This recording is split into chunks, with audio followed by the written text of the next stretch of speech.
감성경제방송 돈다방 미쓰리 5월 1일 일요일 방송 시작하겠습니다. 드디어 계절의 여왕 5월이 시작이 되었습니다. 계절의 여왕 5월인데 아마 주식 투자하시는 분들은 5월달 하실 겁니다. 자, 오늘 돈다방 미쓰리는요. 제가 여러분들께 예고해드린 대로 5월 2일부터 5월 6일까지 우리 주식 투자하시는 분들은 어떤 멘탈을 가지고 어떤 이슈를 체크해서 어떤 전략을 세워야 되는지 그 부분에 대해서 좀 면밀하게 점검해 드리도록 하겠습니다. 제가 오늘 방송을 준비하면서 가장 좀 미쓰리의 마음을 찡하게 했던 그 문구가 뭐였냐면, 개인은 국내 시가총액 1위 종목 삼성전자를 중심으로 적극적인 매수세를 이어갔다. 반면에 외국인은 삼성전자, 네이버, 삼성전자 우선주, SK하이닉스 등을 매도했답니다. 제가 얼마 전 방송에서 삼성전자가 4월 초에 사상 최고의 잠정 실적을 발표했을 때 삼성전자 주가가 빠졌습니다. 그게 제가 뭐라고 말씀드렸냐면, 전문가들이 개인들에게 삼성전자를 매수하게끔 그런 미끼를 던질 것이다. 이런 얘기를 해드렸잖아요. 삼성전자를 개인들이 고스란히 담습니다. 물론 삼성전자가 내일부터 당장 팍 올라가고 그러면은 괜찮죠. 그럼 당연히 담아야 되는 게 맞습니다. 문제는 지금 제가 보고 있는 이 삼성전자가 개인들 품 안에 담기는 그 현상이 어떤 느낌이냐면, 마치 개인들이 총알바지가 되는 듯한 느낌이라서 싫은 겁니다. 대한민국 주식시장은 외국인들이요, 하루에 몇 천억 원씩 꾸준히 매수를 해줘야지만 레벨업이 되고요. 그 레벨업의 바통을 이어받은 기관이 사주고, 그리고 개인이 이렇게 그 외국인들과 기관들이 사놓은 판에 숟가락을 이렇게 얹어야 되는 거거든요. 근데 지금은 대한민국 주식시장 아주 가끔씩 정말 가뭄에 콩나듯이 연금이라든가 이런 애들이 와가지고 지수를 지탱해 주지만 걔네들이 연속성이 없단 말이에요. 하루 정도 지탱해 주고 다음날 또 바로 팔아 제끼고 이럽니다. 외국인들은 환율 때문에 계속 팔고 있고요. 오로지 지금 개인들만 시가총액 1위 삼성전자를 매수해 줌으로써 그나마 대한민국 지수가 지금 저렇게 버티고 있다라는 것이 저는 안타까운 거죠. 자, 그리고 제가 그 자료들을 보면서 가장 많이 언급된 단어들을 좀 봤더니요. 첫 번째가 5월달 FOMC 회의, 그리고 두 번째가 Sell in May, 5월에 주식을 팔아라. 그리고 세 번째가 중국 베이징 봉쇄 강화입니다. 아마 주식 투자하시는 분들은요, 이 세 단어만 보시면 어이구 지겨워 하실 거예요. 소름이 돋으실 겁니다. 언제부터 이렇게 FOMC 회의가 우리 주식 투자하시는 분들에게 공포의 단어가 되는지 모르겠습니다만, 지금 사실 이 FOMC 단어 자체가 주는 공포감보다는 그 5월달 FOMC 회의라는 단어에 딸려오는 빅스텝, 자이언트 스텝, 그리고 프런트 로딩 이런 단어들이 더 공포스럽게 만드는 거죠. 사실 25bp 금리 인상도 증시에 그닥 별로 좋지 않은데 25bp가 아니라 빅스텝인 50bp, 그리고 더 나아가서 75bp 자이언트 스텝, 그리고 50bp씩 한 번이 아니라 몇 차례 앞당겨서 후다다다닥 금리 인상하는 프런트 로딩, 이런 단어들이 더 공포스럽게 만드는 거죠. 자, 왜 프런트 로딩이라는 단어가 지금 시장에 공포를 주고 있냐면, 바로 제가 앞에서 말씀드렸던 것처럼 2020년 코로나가 확산돼서 미국이 셧다운 됐을 때 미국이 빨리 경제를 회복시키기 위해서 3월달 FOMC를 앞두고 전격적으로 3월 3일 날 0.5% 금리를 인하합니다. 그리고 또 며칠 안 가서 다시 1%를 또 인하하죠. 그래서 제로 금리를 만들어 놓습니다. 그리고 돈을 풀었죠. 그리고 그 유동성 덕분에 물론 미국 연방정부가 조 바이든 정부가 또 뭐 2조 3천억 달러의 돈을 또 풀기도 했습니다만 어쨌든 그런 유동성이 셧다운 됐던 미국을 다시 이렇게 회복시켜 놓는 그런 어떤 효과를 발휘했고요. 그 덕분에 경제는 회복됐지만 인플레이션이 너무 문제가 됐고 그 연준이 이거 띄엄띄엄 금리를 이렇게 나눠서 하면 오히려 매번 연준이 금리 인상을 한다고 할 때마다 증시가 출렁출렁 거릴 테니 아예 그럴 바에는 그냥 앞당겨서 금리를 후다다다닥 올려버리자. 그러면 충격이 확 압축될 테니까 그냥 확 충격받고 올해 연말로 갈수록 좀 어느 정도 이렇게 다시 회복하는 그런 쪽으로 가자라고 방향을 잡았다라는 거죠. 굉장히 무모한 발언입니다. 그러니까 미국만 똑 떼놓고 한다면 뭐 괜찮은 전략이에요. 진짜 우리가 뭐 가랑비 옷 젖는다고 찔끔찔끔 금리를 인상하면 앞으로 남아있는 FOMC 회의 5월달 회의까지 포함해서 6번의 회의가 남아있는데 우리는 이제 올해 연말까지 6번 회의가 진행되는 동안에 연준의 금리 인상이 어쩌고 그럼 뭐 증시가 안 좋고 이거에 계속 스트레스 받을 거니까 아예 그냥 LI 75bp, LI 뭐 50bp 그리고 그 다음 달 또 50bp 이렇게 계속 쉬지 않고 50bp 이상 금리 인상을 몇 번 해버리면 미국 자체는 괜찮아요. 그런데 지금 여러분 이 지구에 미국만 있는 게 아니거든요. 그러니까 미국이 이기적으로 나는 딴 나라 상관없어. 그냥 나의 길을 갈 거야. 그러고 이제 그따위 그렇게 프런트 로딩을 해보세요. 어떻게 되나. 아마 그 미국이 프런트 로딩을 정말 하는 순간 엉망진창이 될 겁니다. 자, 어쨌든 이렇게 가장 많이 언급된 그 공포스러운 단어들. 근데 이 공포를 갖게 된 이유 중에 하나가 뭐냐면 물론 돈다방 미쓰리에서는 3월달 FOMC에서 25bp 금리 인상을 한 다음부터 자, 여러분 이제 금리 인상 5월 달에 예정되어 있는데 4월 달은 기간이 넉넉히 남아서 정신 못 차리고 금리 인상을 아웃 오브 안중시키고 그냥 갈 길을 갈 거예요. 그런데 금리 인상이 이제 점점 가시화되고 다가오면 다가올수록 충격을 받을 수 있으니까 조심하세요. 라고 이미 제가 계속 여러분들을 세뇌시켰습니다. 그런데 주식시장이요. 굉장히 기구만장했죠.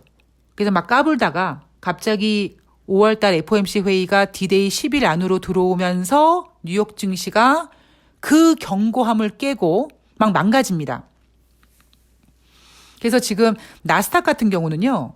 4월달 낙폭이 약 12%라고 하죠. 이 12%의 낙폭은 2008년 10월. 여러분 2008년 10월이면은요. 리먼 사태 터진 때였어요. 리먼 사태 9월 달에 터지고 10월 달이었습니다. 그때 이후로 최대 월간 하락을 기록했다고 합니다. 원래 개별 종목에서도요. 이제 잘 버티던 종목이 어느 순간에 확 빠지는 경우가 있거든요. 그걸 우리가 이제 일명 실망 매물이라고 하는데 견고하게 잘 버텼던 애가 어느 순간에 딱 이제 힘을 놔버리면 그 충격이 굉장히 큽니다. 자, 어쨌든 이렇게 연준의 금리 인상이 이제 가시화되고 그리고 주식시장도 5월달 금리 인상을 아웃 오브 안중했다가 이제 점점 걱정하고 그게 증시에 반영되면서 5월달에 일어날 일들의 어떤 호재와 악재들을 봤을 때 악재가 훨씬 더 빛나 보이고 훨씬 더 강해 보이고 호재는 없어 보이고 그래서 투자자들이 많이 힘들어하시죠.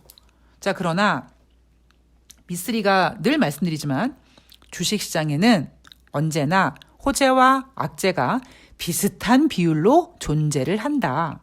단지 그들이 자기네들이 계획한 대로 스포트라이트를 어느 부분에 비치고 그 스포트라이트가 비치는 부분에 개인들을 불나방처럼 뛰어들게 하는 거니까 우리 지혜로운 개인 투자자분들은 그런 불나방이 되지 말고 시장 위에서 보이지 않는 호재와 악재들을 잘 체크하자. 그래서 철두철미도 안 돼요. 철상철하까지 앞, 뒤, 옆, 아래까지 꼼꼼히 방어하고 그 방어력을 무기로 차곡차곡 수익을 내면 된다. 이게 돈다방 미쓰리가 세우고 있는 전략입니다. 자, 그러면 다가오는 한 주 5월 2일 날부터 5월 6일까지 여러분들도 돈다방 미쓰리 들으시기 전에 주식 하시는 분들은 나름 금요일 뉴욕 증시 하락을 보면서 예인병 다음 주에 어떻게 될까 하고 아마 시황이라든가 증시 전망 같은 거 찾아보셨을 겁니다. 여러분들은 과연 돈다방 미쓰리를 듣기 전에 여러분들이 생각하고 계신 호재와 악재를 좀 분리해 놓으셔야 돼요. 그리고 저랑 이제 맞춰 가셔야 되죠.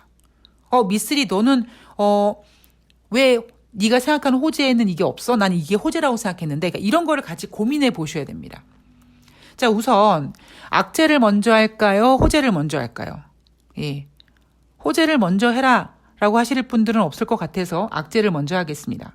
첫 번째, 5월달 FOMC 진짜 얼마 남지 않았습니다. 예. 이제 다음 주에요. 이번에 5월달 FOMC 회의에서는 50bp 금리 인상, 거의 확실시, 거기에다가 대차대조표 축소 발표. 여기에다가 사실 이거는요, 악재라기보다 제가 최근 들어서 여러분 혹시요, 미국 시간으로 연준이 50bp 금리 인상을 하고 제롬 파월 연준 의장이 기자회견을 한 다음에 뉴욕 증시가 반등할 수도 있어요 그랬잖아요. 왜? 진짜 50bp 하는 거야 안 하는 거야? 할 거야? 했네. 했네. 이렇게 아주 짧은 시간이지만 어쨌든 불확실성 해소의 어떤 그 시간을 벌어줄 수 있기 때문에 5월달 FOMC에서 50bp 금리 인상을 발표한 그 당일날 오히려 뉴욕 증시가 반등할 수도 있다. 제가 이런 얘기 해드렸잖아요. 그러니까 그런 부분에 대해서는 5월달 FOMC 회의에서 나오는 결과가 호재일 수도 있어요. 그죠? 그런데 제가 이거를 왜 5월달 FOMC 회의를 악재에다 담아놨냐 하면 저는 50bp 금리 인상이 걱정되는 게 아니라 제롬 파월 연준 의장이 입이 걱정되는 거죠. 혹시 안 그랬으면 좋겠는데 혹시 50bp 금리 인상 떡 한 다음에 기자회견하면서 우리 연준 6월 달에도 50bp 할 거다? 지난번 인플레이션 지표 보니까 인플레이션 걱정되네. 우리 연준 6월 달에 75bp 할 거다. 이런 발언 해버리면 이 시장의 악재죠. 자, 그리고 두 번째 악재는 중국의 봉쇄입니다. 베이징에 이어서 상하이에 이어서 좀 베이징도 부분 봉쇄한다는 얘기가 있고요. 그리고 생각보다 지금 봉쇄가 오래 가고 있습니다. 그래서 그것 때문에 지금 중국에서 발표되고 있는 경제 지표가 부진해요. 우리는 미국의 경제 지표가 부진한 것도 걱정이지만요. 사실 지금은요. 미국에서 발표되는 미국의 경제 지표가 부진한 거는요. 걱정된다라기보다 오히려 과격한 금리 인상의 발목을 잡을 수 있는 호재가 될 가능성이 높거든요. 그런데 중국은 아니죠. 중국은 지금 경제 상황이 별로 안 좋은 상황이기 때문에 저렇게 봉쇄가 길어지고 그것 때문에 경제 지표가 안 좋다라는 것은 미국의 경제 지표가 안 좋은 거랑은 완전히 상황이 다릅니다. 그리고 이 주식 투자하시는 분들한테 어떤 그 트라우마가 있냐면 중국의 금융 위기의 트라우마가 아니라 언젠가는 터지겠지. 마치 시한폭탄을 갖고 있는 것처럼 미국이 2008년도 리먼 사태 이후에 계속 주식 투자하시는 분들에게 그 남겨져 있는 어떤 그 스트레스가 뭐냐면 바로 중국의 금융위기입니다. 그래서 중국이 조금만 흔들리면 아유 중국의 금융위기 가능.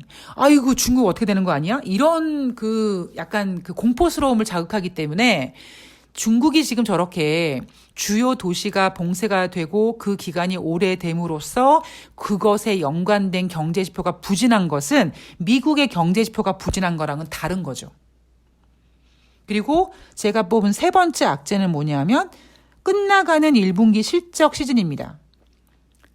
실적 시즌이 왜 저는 그 악재라고 봤냐면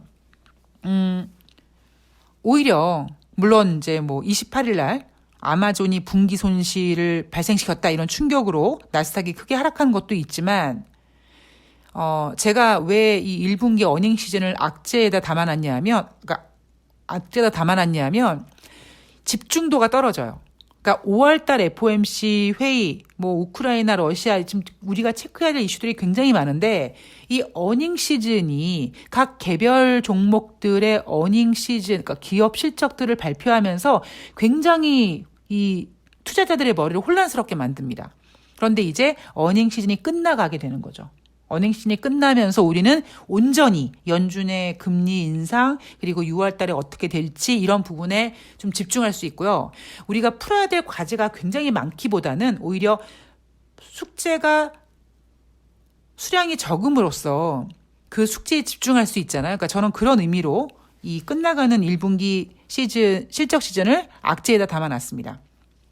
자, 그리고 또 악재에 뭐가 있냐면 장기화되는 우크라이나와 러시아의 전쟁.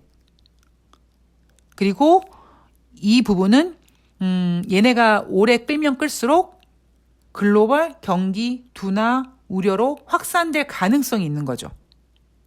얘네가 전쟁이 오래 끌면 끌수록 경제는 둔화되는데 인플레이션은 멈추질 않고 있다는 겁니다. 뭐 에너지 부분이라든가 아니면은 뭐 음식료 같은 거, 뭐 밀 이런 거 있잖아요. 밀, 옥수수 이런 거. 그러니까 이런 부분이 인플레이션을 떨어뜨리지 않고 있어요. 그러니까 아무리 연준에서 금리 인상을 50bp씩 해도 얘네가 이렇게 계속 전쟁을 하는 이상 인플레이션 잡기가 쉽지 않을 거라는 거죠. 그러면 지금은 무슨 시대다? 예, 스태그플레이션이 맞는 겁니다. 그리고 제가 뽑은 또 하나의 마지막 악재. 다음 주 다가오는 한 주 동안의 마지막 악재. 제발 개인 투자자분들 그만 좀 사세요. 예, 그만 좀 총알바지 좀 하세요. 이 부분을 제가 다가오는 한 주 동안에 뽑은 5개의 악재입니다. 제가 그동안의 주식시장을 지켜보고 그다음에 주식시장과 함께 뭐 제 인생의 뭐 반을 살았다고 해도 과언이 아닌데 제가 내린 결론은요. 개인이 사면은요. 주식시장이 절대 안 갑니다. 예, 갈 수가 없어요. 그거는 돈의 힘이에요. 돈과 정보의 힘이고요. 돈의 어떤 그 집결돼서 그 돈이 모여서 발생시킬 수 있는 힘이 필요한데 개인 투자자들은 각계전투하잖아요. 그래서 안 됩니다. 자, 그렇다면 이제부터 많이 힘들어하시고 많이 고통스러워하시고 많이 어려워하시는 개인 투자 여러분들에게 다가올 한 주 동안의 호재를 좀 말씀을 드려야 될 텐데요. 자, 우선 제가 뽑은 첫 번째 호재는요. 야, 대한민국 다가오는 한 주 동안 오히려 FOMC 회의 이 일정과 우리나라 어린이날 일정에 맞물려서 굉장히 운빨이 괜찮네라는 겁니다. 자, 이게 무슨 소리냐면 중국 증시는요. 노동절로 인해서 5월 2일부터 5월 4일까지 쉽니다. 자, 그러면 일단 우리는요. 5월 초에 물론 미국 연준의 금리 인상이라는 악재는 있지만 최소 중국 증시가 휴장이니까 중국 증시의 급락은 안 볼 수 있는 거예요. 증시가 열리지 않으니까. 여러분 왜 반등하던 뉴욕 증시가 왜 하락했었습니까? 바로 중국 증시가 막 4%, 5% 빠졌기 때문에 그 영향을 받았던 거거든요. 근데 다가오는 5월 초, 5월 2일부터 5월 4일까지 중국 증시가 열리지 않아요. 그러니까 인플레이션 때문에 걱정하고 있는 뉴욕 증시조차도 중국 증시에서 자유롭습니다.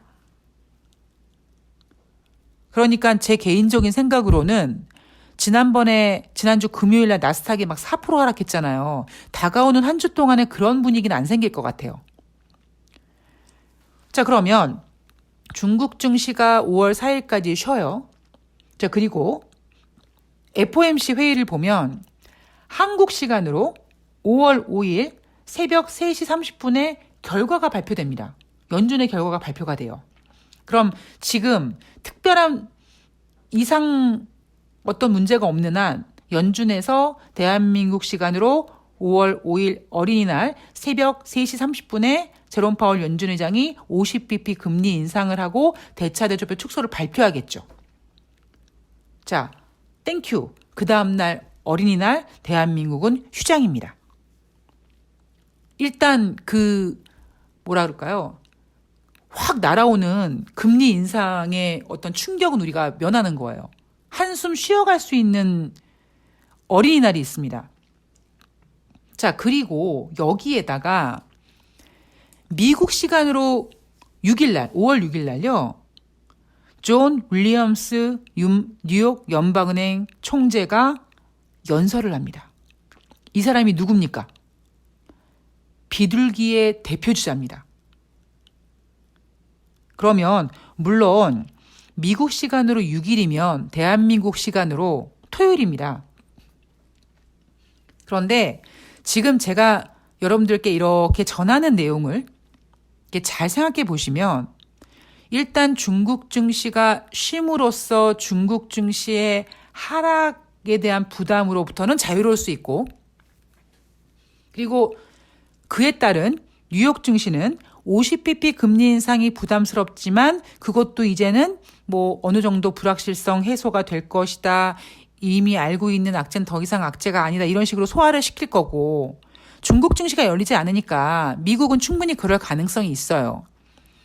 그러니까 아무리 그렇게 잘 버텨도 설령 제롬 파월 연준 의장이 금리를 인상하고 뭐 6월 달에 금리 인상을 또 할 거다 이런 얘기해서 미국 증시가 하락한다고 해도 대한민국은 그 하락을 피해갈 수 있다는 거죠. 어린이날 때문에. 만약에 뉴욕 증시가 뭐 제롬 파월 연준 의장이 금리 인상을 하고 뭐 6월 달에도 또 금리 인상을 고려하고 있다 막 이런 얘기를 해도요. 해서 뉴욕 증시가 빠진다고 해도 존 윌리엄스 뉴욕 연방은행 총재가 뭐라고 하겠습니까? 6일 날 나와서 5월 달에 50bp 금리 인상했는데 6월 달에 뭐 75bp 하겠습니까? 해야 되겠습니까? 뭐 이런 얘기 하지 않을까요? 비둘기파들에게 75bp는요, 충격이에요, 충격. 그래서 저는 오히려 이번 주에, 물론, 뭐, 앞으로 악재가 많습니다만, 어쨌든, 이번 주에 우리가 스케줄을 잘 잡는다면, 큰 충격은 피해갈 수 있다라고 생각을 하고 있고요. 자, 그리고, 제가 뽑은 두 번째 호재는, 지난주 미국의 1분기 GDP가 역성장했습니다. 마이너스 1.4가 나왔어요. 자, 그 얘기는 지금 미국이 이제 경제가 둔화되고 있는데 연준이 금리 인상을 막 75bp씩 하겠다고 개길 수 있겠습니까? 그러니까 다가오는 한 주 동안에 미국은 고용지표도 발표가 될 거고요. 그리고 ISM에서 발표하는 제조업, 서비스업 지표가 발표가 될 텐데 얘네들 전월 대비 부진할 거예요. 왜냐하면 3월 달에 이미 금리 인상을 25bp 했기 때문에 이미 그런 상황이 미국 경제 시장에 영향을 끼칠 거기 때문에요.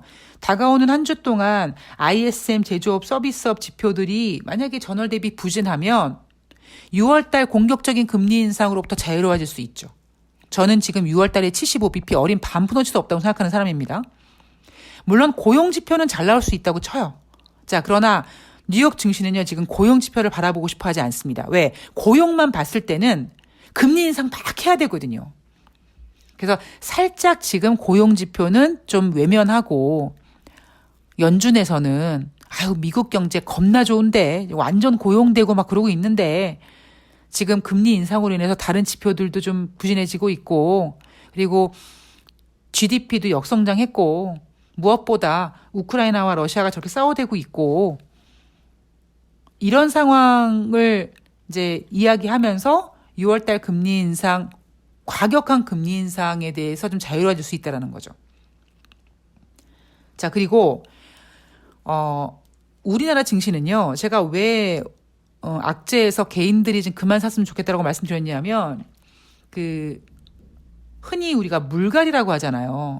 그러니까 빠질 만큼 빠져줘야지만 악성 매물이 소화가 되고, 예. 그러니까 신용 물량들 다 떨궈져 나가고 좀 물이 깨끗해집니다. 그런데 개인들이 거의 삼성전자 사가지고 이렇게 버팅기잖아요. 아직 대한민국 악성 매물이 정리가 안 됐어요. 그러니까 여러분들은 아까 코스피 시장을 증권사에서 다가오는 한 주 동안 2,800을 내려놓고 2,750포인트로 봤잖아요. 여러분 이제 2,800포인트, 3,000포인트는 이제 너무나 가까이 하기에는 먼 지수표가 된 거고, 지수가 된 거고, 이제는 2,800포인트도 굉장히 힘들어 보이지 않습니까? 그 얘기는 다시 얘기해서 지금 현재 695포인트, 그러니까 2,600포인트가 되게 싸 보이지 않습니까?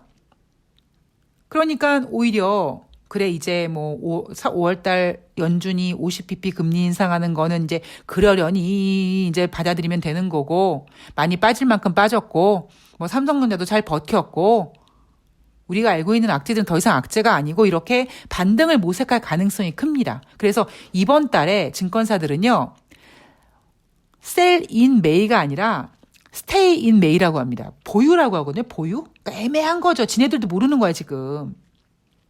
그랬을 때 반등의 힘은 있다. 싸 보이니까.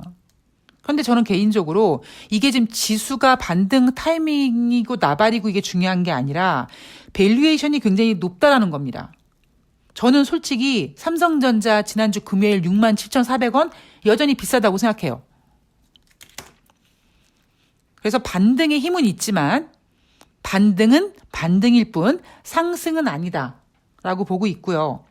그리고 지금 국제유가가 여전히 흔들리고 있지만 100달러 왔다 갔다 하고 있지 않습니까? 다가오는 5월 5일 날 오펙이 화상회의를 통해서 정례회의를 하는데 5월 달부터 하루에 40만 배럴씩 증산하기로 결정을 했거든요. 그러니까 증산하고 있습니다, 지금. 그런데 아마 이번 오펙 정례회의에서 우크라이나와 러시아 쟤네들이 좀 너무 오래 갈 것 같고 그래서 추가적인 증산을 한번 고려해 봐야 되지 않을까 이런 얘기가 나와주지 않을까. 그러면은 일단 국제유가가 100달러 아래로 내려오는 그런 상황이 전개가 된다면 우리는 인플레이션으로부터 굉장히 안정될 수 있겠죠. 자, 그리고 마지막으로 이게 호재이자 악재이자 참 어려운 문제인데요. 5월 27일 날 러시아는 또 달러 표시 채권 원리금을 지급해야 되는 날이 옵니다. 5월 27일이에요. 그런데 지난번 4월 달에 러시아가 달러 표시 채권 원리금을 지불하긴 지불했는데 문제가 뭐냐면 달러로 지불하지 않고 루블화로 했단 말이에요. 근데 무디스가 뭐라고 얘기하냐면 니네 러시아 5월 4일까지 일단 루블화로 지급한 거 이거 달러로 바꿔라. 만약에 달러로 바꾸지 않으면 러시아가 이자 지급을 달러가 아니라 루블화로 하면 그거는 디폴트다.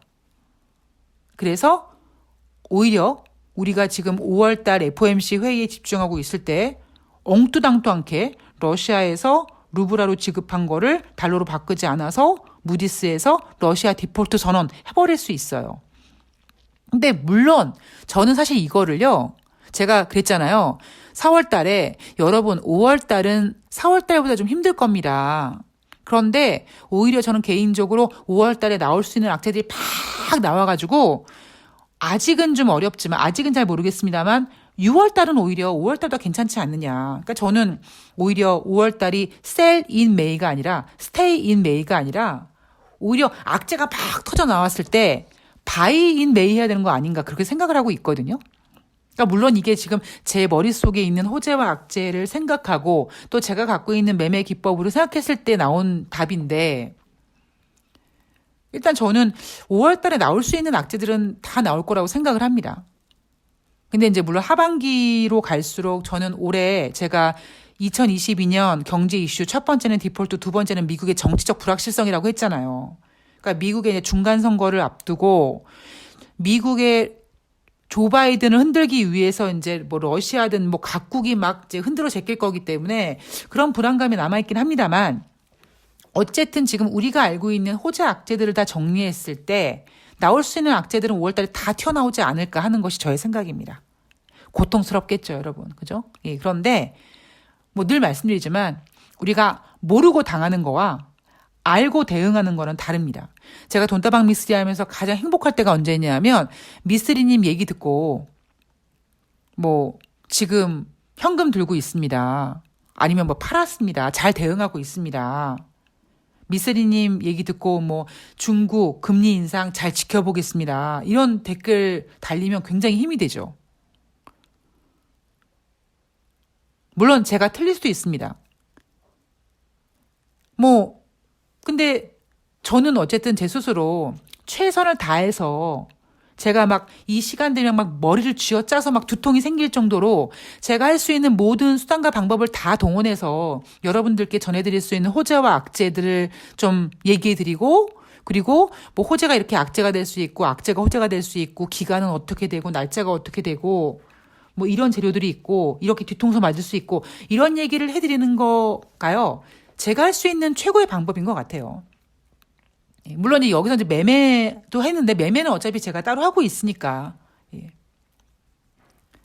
자, 다가오는 한 주 여러분, 5월달 FOMC 회의 50bp 금리 인상 당연하다.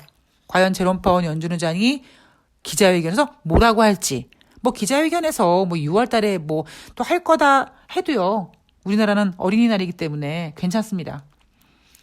자, 제가 이런 얘기 드리는 이유는 주식 투자하시는 분, 주식 투자를 즐겁게 해야지 이 생명줄 줄여가면서 주식 투자할 필요가 없어요. 그래서 악재는 미리 알아야 되고 호재도 냉정하게 평가해야 되고 가급적이면 조심스럽게 매매해야 되고 본인들의 매매 원칙 만들어놔야 되고 내가 팔았는데 더 올라가. 어우 혈압이야. 이럴 필요 없이 나는 무조건 뭐 얼마에 팔어. 저는 무조건 5%잖아요. 미스리는 난 무조건 5%에 팔어. 내가 5%에 팔았는데 더 올라가면 내 거 아니야. 괜찮아. 이렇게 여러분들의 매매 원칙을 만드셔야 됩니다. 자, 오늘 5월 1일 첫날 예, 편안하게 쉬시고 그리고 5월 한 달 동안 잘 이겨내야지 하고 한번 마음가짐도 다시 새롭게 잡아보시고요. 활기차고 행복하고 좋은 일들만 가득한 5월 달 출발하시기 바라겠습니다. 저는 다음 방송에서 뵐게요. 고맙습니다.